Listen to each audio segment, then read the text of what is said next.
kuasa melakukan segala perkara. Allahku Maha Kuasa. Dia ciptakan seisi dunia, waktu, segala masa. Allahku Maha Kuasa. Allah kuasa melakukan. Inilah Injil Yesus Kristus menurut Yohanes. Sekali peristiwa orang-orang Yahudi mau melempari Yesus dengan batu. Tetapi kata Yesus kepada mereka, banyak pekerjaan baik yang berasal dari Bapa-Ku kuperlihatkan kepadamu. Manakah di antaranya yang menyebabkan kamu mau melempari aku dengan batu?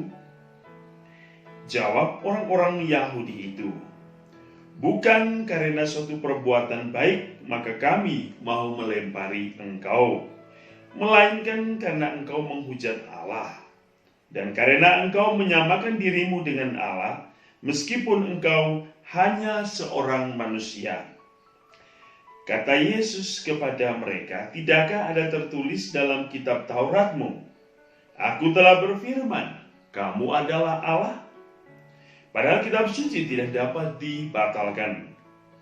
Maka jikalau mereka kepada siapa firman itu disampaikan disebut Allah, masihkah kamu berkata kepada Dia yang dikuduskan oleh Bapa dan yang telah diutusnya ke dalam dunia, engkau menghujat Allah? Karena aku telah berkata, aku anak Allah. Jikalau aku tidak melakukan pekerjaan-pekerjaan Bapa-Ku, janganlah kamu percaya kepadaku.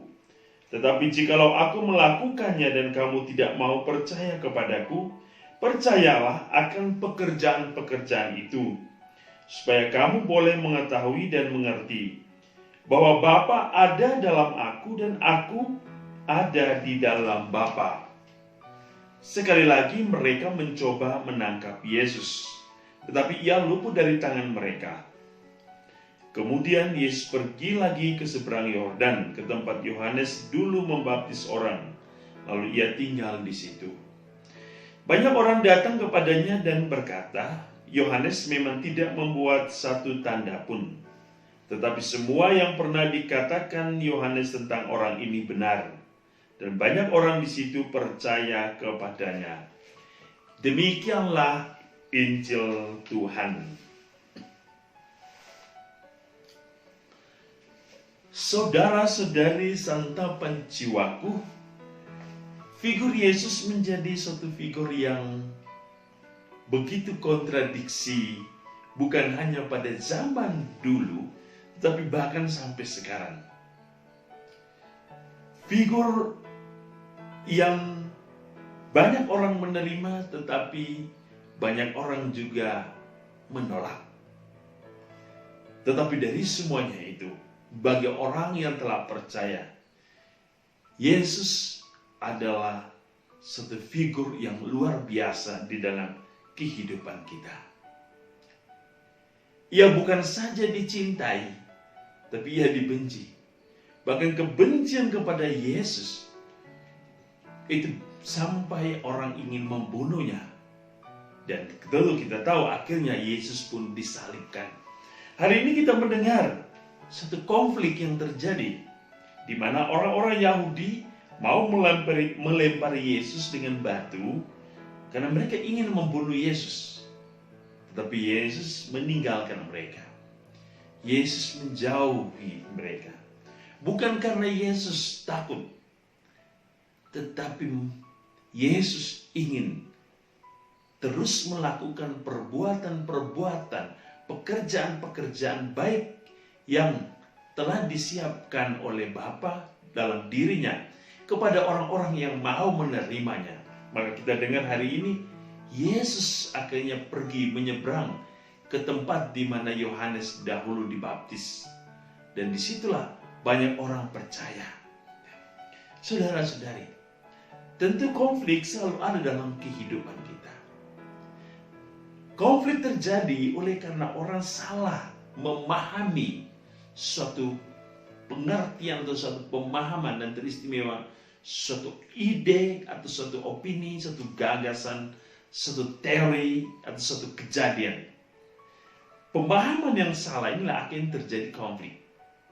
Yesus pun hari ini mengalami konflik itu bersama orang Yahudi. Karena orang Yahudi berpikir bahwa Yesus itu melakukan satu perbuatan yang hina, yaitu menghujat Allah. Tapi Yesus mengatakan tidak. Apa yang kulakukan adalah apa yang dikehendaki Bapa. Disinilah terjadi satu konflik, satu kontradiksi, karena dua-duanya berpegang teguh pada prinsip yang berbeda. Tetapi tentu prinsip yang benar adalah prinsip yang diberikan oleh Yesus. Oleh karena apa? Ia tidak hanya mewartakan, tetapi ia menunjukkan pewartaan itu dalam satu pekerjaan yang nyata. Bahkan pekerjaannya menunjukkan suatu keagungan, suatu kebaikan dan cinta kasih Bapa dalam diri orang-orang yang telah mengalaminya. Sehingga Yesus hari ini berusaha melunak kepada mereka. Jikalau kamu tidak percaya kepada anak Allah, paling tidak percayalah apa yang telah dilakukannya dalam pekerjaan-pekerjaan. Tetapi persoalan muncul ketika orang ada kedegilan hati, kekerasan hati, kepala batu untuk percaya, maka segala apa yang disampaikan Yesus tidak pernah akan sampai. Oleh karena itu saudara-saudari, apa poin yang ingin kita petik dalam Injil hari ini? Yang pertama, Yesus telah meninggalkan banyak pekerjaan-pekerjaan baik, perbuatan-perbuatan baik, keteladanan-keteladanan yang baik. Maka sebagai pengikut Kristus, marilah pertama, lakukanlah pekerjaan-pekerjaan baik Yesus. Kedua, hiduplah sesuai dengan contoh dan teladan hidup Yesus. Dan yang ketiga, teruslah melakukan perbuatan-perbuatan baik Yesus dalam kehidupan kita. Dan teruslah menyatakan perbuatan baik itu di dalam pewartaan kita, di dalam dan melalui tutur kata kita, serta perwujudan kesaksian hidup yang nyata melalui perbuatan-perbuatan hidup kita.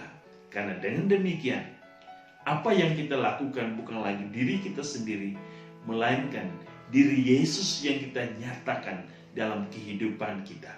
Semoga kasih karunia Allah selalu memberkati kita sekarang dan selama-lamanya.